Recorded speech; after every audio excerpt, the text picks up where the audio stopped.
স্নান করে চলে এসেছি। এইবারে শ্যাম্পু করলাম আজকে রবিবার, তো এইবারে হচ্ছে খেতে দেব। তো বর তো ভাত খায় না, ও মাংসই খাবে, ও চিকেনটাই খাবে আর শসা খাবে। তো ওকে জিজ্ঞাসা করব মাংসটা কেমন হয়েছে।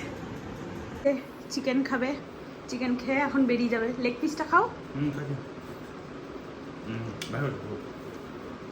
বসে খাও, বসে খাও।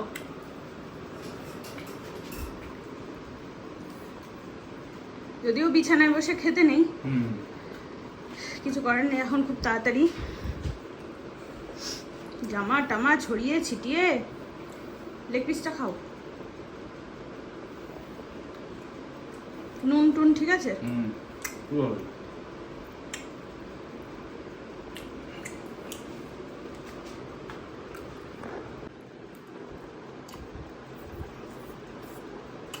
লেগ পিসের সব মাংসগুলো এমনি ছাড়িয়ে ছাড়িয়ে খেয়ে নিয়েছে।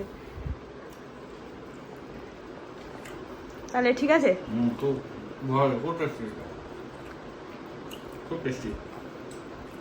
এই যে আমি ভাত নিয়ে বসে পড়েছি, আমার ব্রাউন রাইস আর এই যে চিকেন, 4 পিস চিকেন নিয়েছি, ঝোল সেভাবে নিইনি।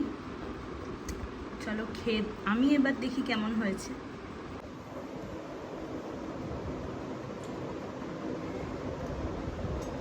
অল্প ঝোল নিয়েছি, খেয়ে দেখি আমি কেমন হলো আমার হাতের চিকেন।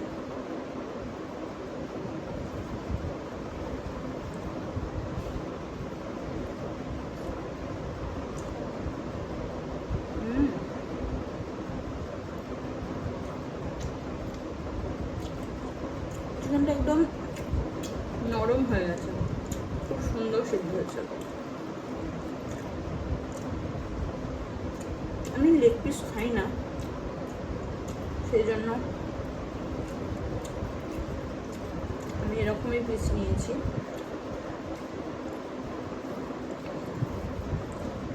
ওরা বেরিয়ে গেল ডায়ালিসিসে।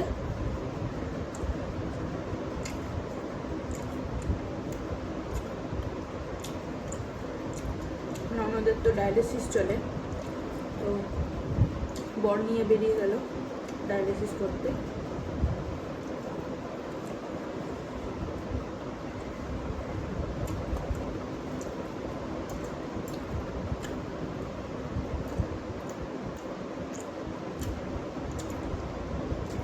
আমি খাবারটা শেষ করে নিই, তারপরে আবার পরে দেখা হচ্ছে।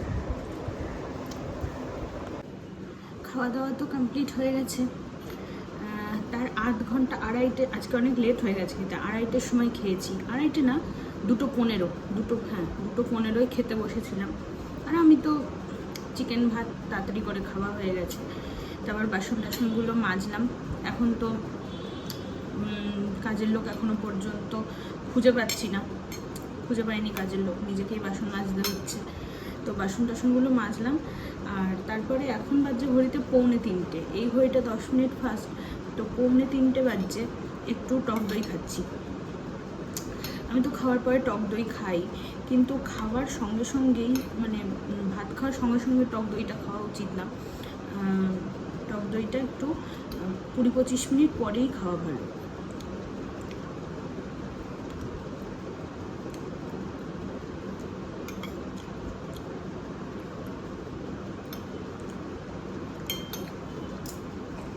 আমার লস্যি খাওয়া শুরু।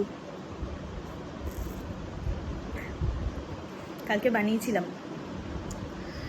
লস্যি বানিয়েছিলাম ঘরে।